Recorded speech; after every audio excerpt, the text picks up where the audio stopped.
தொடர்ந்து சொல்கிறார்கள் ஃபஆலுல் லிமா யுரீத், அவன் எவைகளை நாடினானோ அசலிலே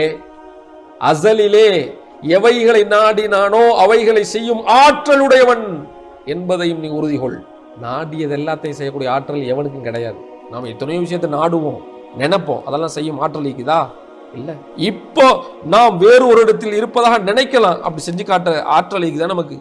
நினைக்கிறதெல்லாம் செய்யும் ஆற்றல் எவனும் கிடையாது. ஆனால் அல்லாஹ் காதிருன் ஃபஆலுன் லிமா யுரீத், அவன் எதை அசலிலே நாடினானோ, எது நடக்கணும் என்று நாடினானோ அதை நடத்தாட்டும் ஆற்றல் மிக்கவன் தான் நம்முடைய ரப்பு அல்லாஹ் என்பதை உறுதிகொள் என்பதாக இமாம் ஃபக்ருத்தீன் இப்னு அஸாக்கிர் ரஹிமஹுல்லாஹ் சொல்கிறார்கள். தொடர்ந்து சொல்கிறார்கள் காதிருன் அலா மா யஷா, அதே அர்த்தம், அவன் எதெல்லாம் அசலிலே நாடினானோ, எது எல்லாம் நடக்கணும் உண்டாகணும் என்று நாடினானோ அவைகளை நடத்தாட்டும் ஆற்றல் மிக்கவன்.